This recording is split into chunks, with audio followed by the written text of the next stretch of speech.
All right, let's see if we can get through a little more of this ridiculous nonsense crap. Great, thank you, President Simmons and members of the board. Kimberly, advance. So I wanted to start by repositioning us back to the conversation that we had just a few weeks ago.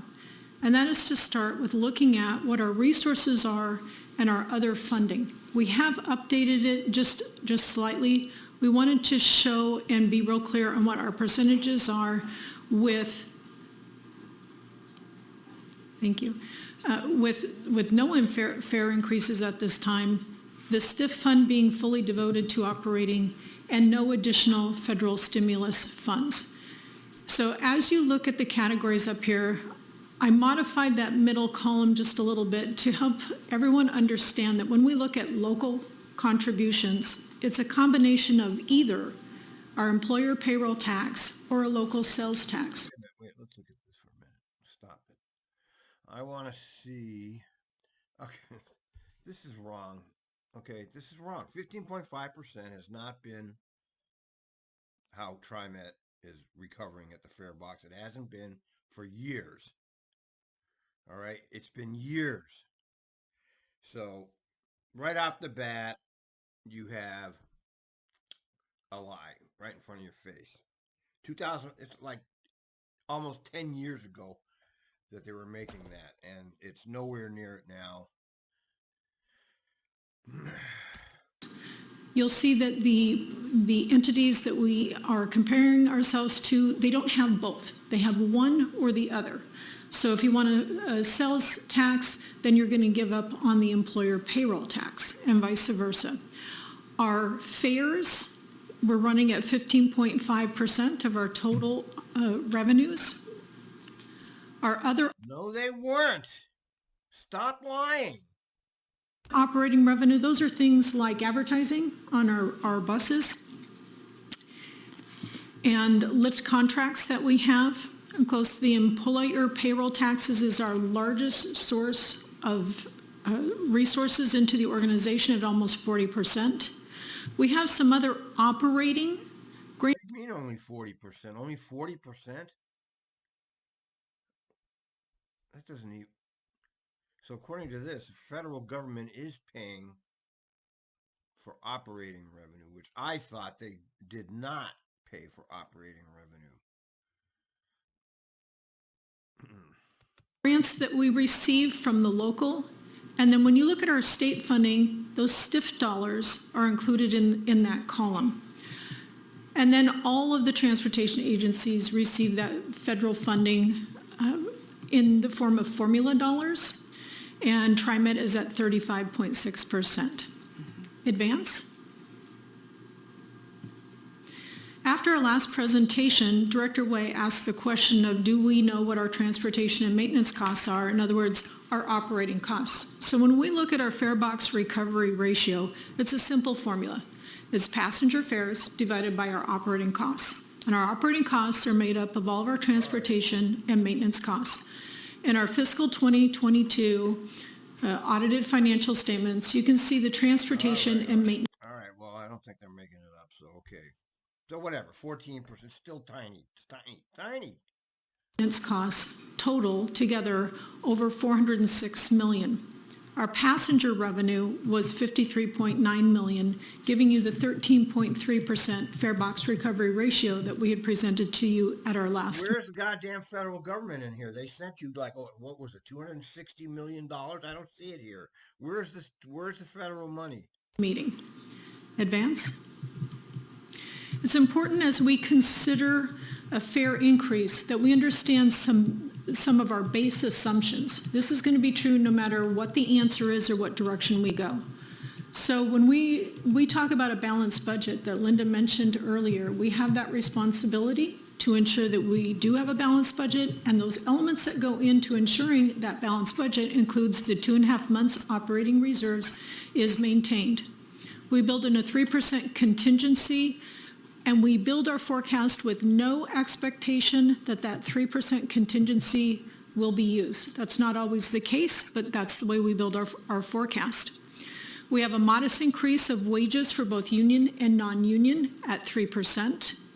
Our payroll tax growth is based. Talking about? What are you talking about? You just raised the payroll for the employees 7.5%, and you did your standard 3% for your non-union, plus you added another 5% for them. On a lot of information, including reports from Eagle Northwest. Our pension and OPEB liabilities are continuing. Thank God for that. At least they're doing that part right. We'd all be sunk. But of course, if I go sunk, so do all the 10,000 plus a month executives lose their ridiculous fat cat pensions. Funded.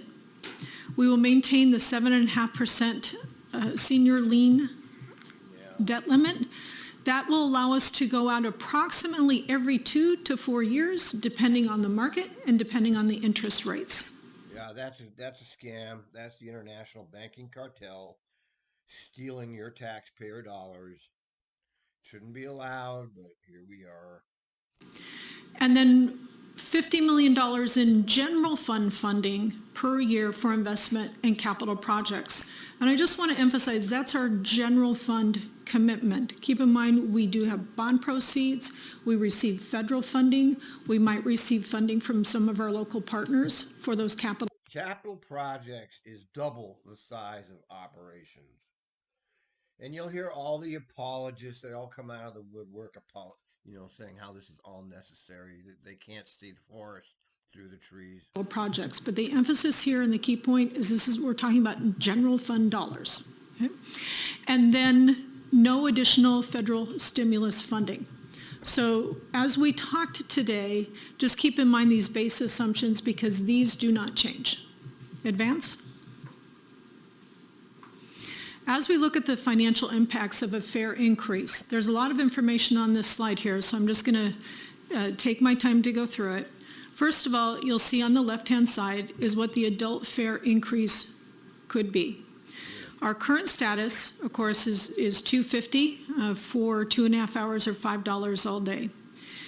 If you look from fiscal year 2024, meaning September of 2023, if all things stay as they are right now with no changes, that includes no service changes, then our revenues over expenditures would be in a positive, is a positive number. But you'll see in fiscal year 2027, we start to hit a deficit. So we're going to take it from 24, 25, 26 and move it forward to cover those shortfalls that will hit TriMet in 2027. So you can see that in 2020 we're covering. And let me repeat again, we heard this all before. We heard this during the so-called Great Recession. They made the same exact case back then. So, and we know how that all turned out, don't we? It all turned out to be nothing. And they kept growing the agency. They kept expanding. They kept growing the bureaucracy. Remember, all of these financial problems are engineered by the global elites. These lockdowns and inflation, all of this stuff is intentional. It's not something that's happening by itself. You must understand that point to understand any of this. All of these things that are happening to us right now are manipulated by other people. It's not happening organically. Covered all the way through 2029, but by the end of 2029, we will hit a deficit, and if we don't have additional funding, we will be required to take cuts. Yeah, okay, well, that's fucking 7 years away. Why don't we wait a couple years before we get worried about this?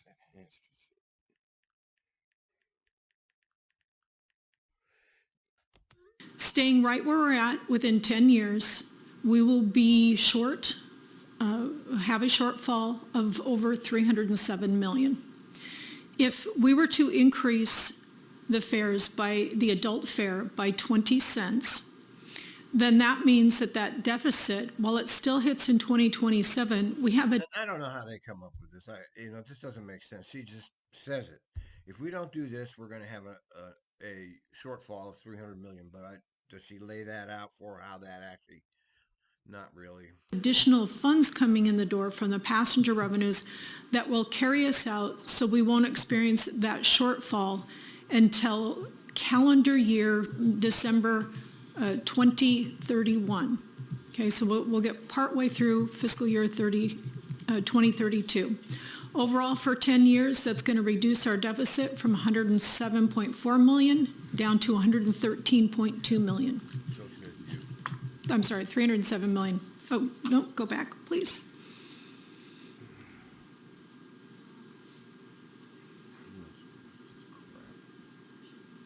Ozzy. Hi, Ozzy. How you doing? How you doing, Ozzy? Hi, Ozzy. Hi. Why's Ozzy on? Believe in your look.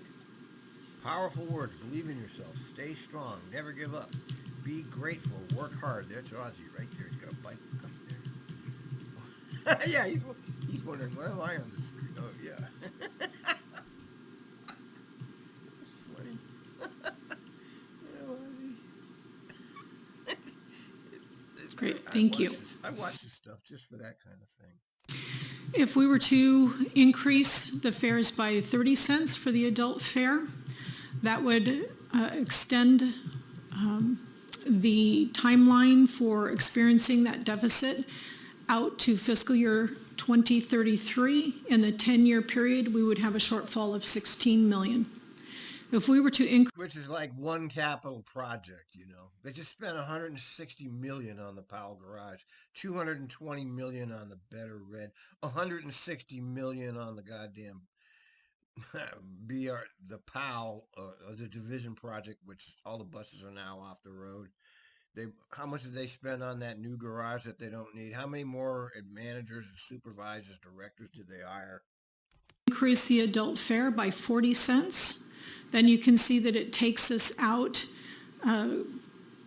actually past fiscal year 2033. We don't start to see a deficit again for at least 12 years. So this just gives you a placeholder to understand what changing our passenger. You notice how they won't talk about cutting anything current. They won't talk about cutting capital projects. We're not going to cut anything.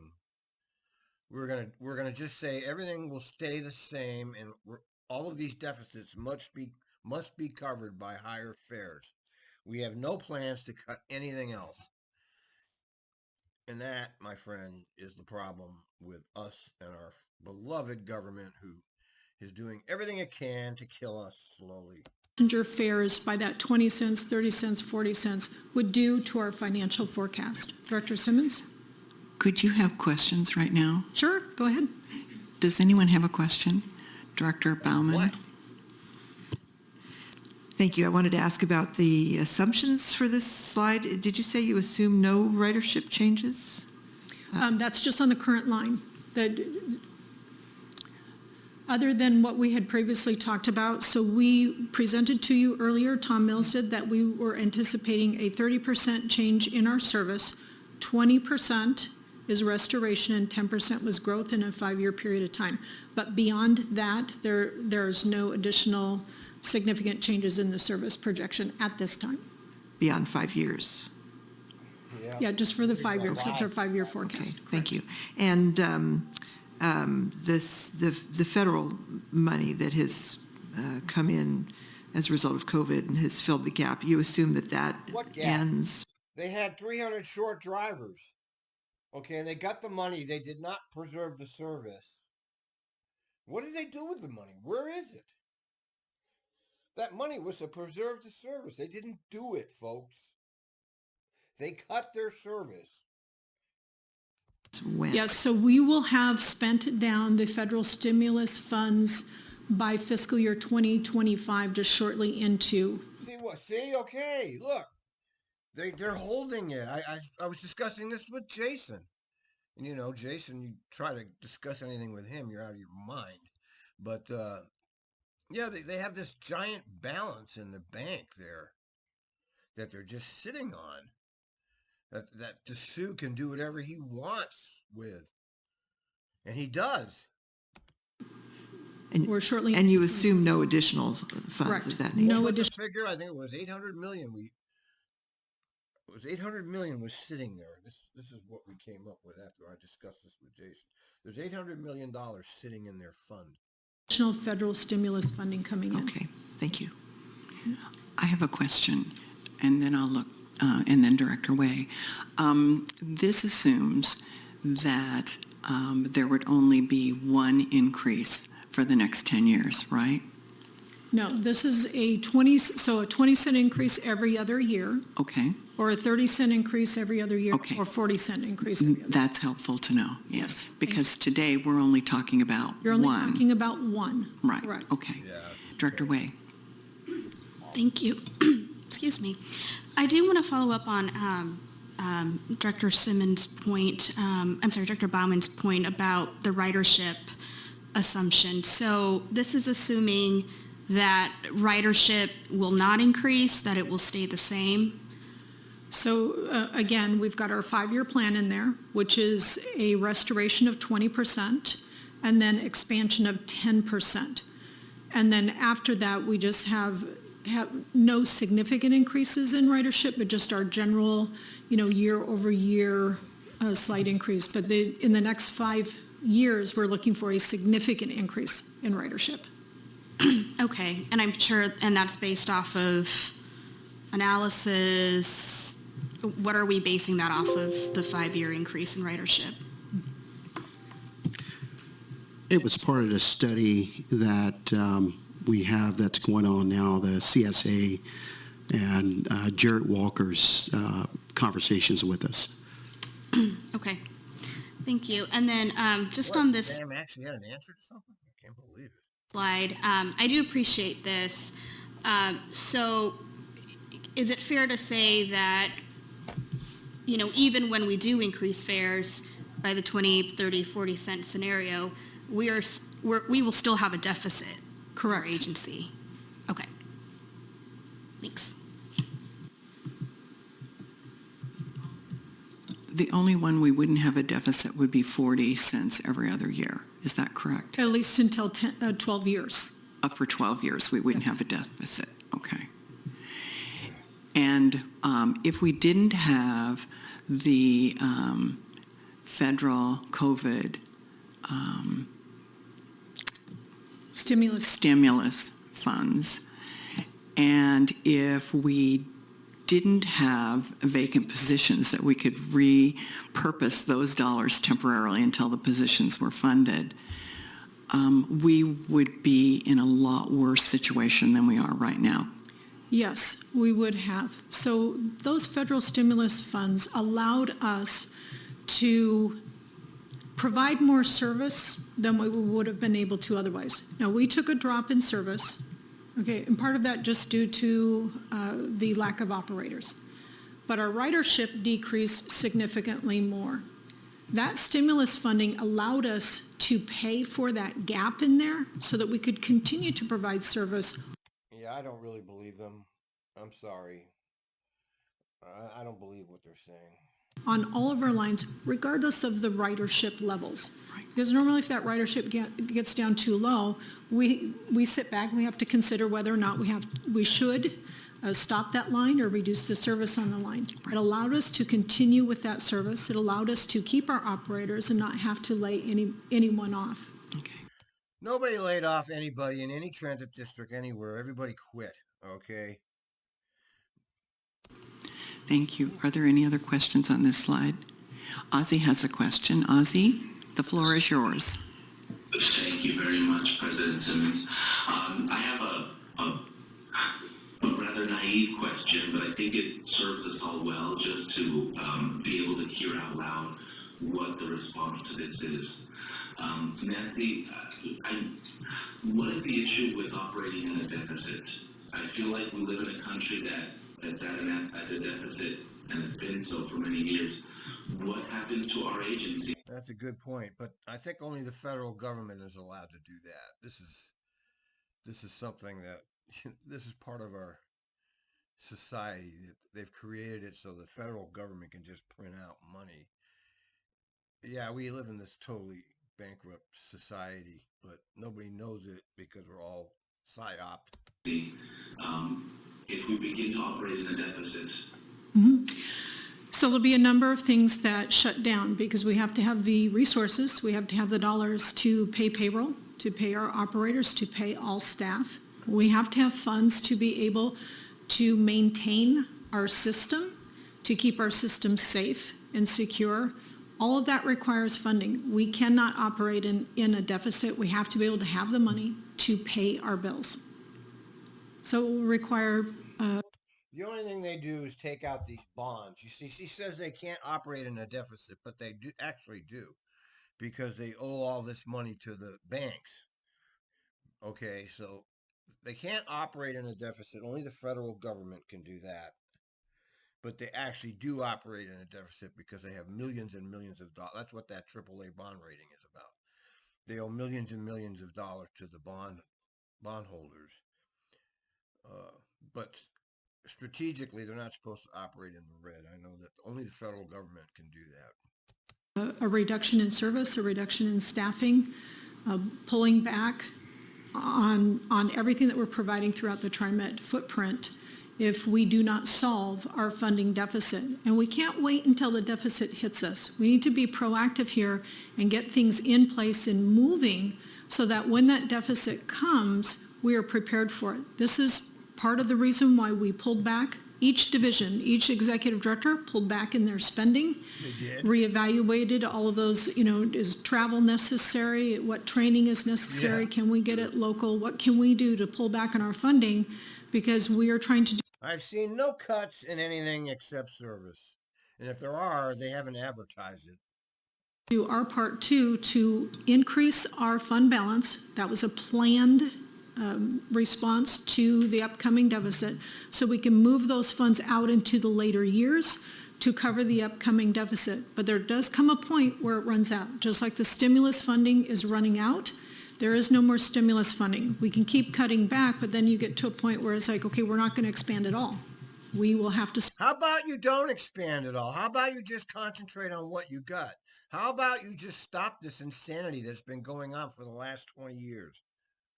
I mean, is that such a bad thing to do? You're not growing over there in Portland anymore. That population growth is over there. People are moving out of Oregon. They're moving out of the most expensive areas in the country. Start pulling back in the service that we're offering if we don't address the deficit. Yeah, this bothers me a lot. Are there any other questions from the board? Hearing none, please proceed, Nancy. Great, thank you. All right, I can't. I'm done with this for now. It just goes on too long. I mean, I don't know how long. Yeah, with 22 minutes. I'll get back to this another time. Over and out.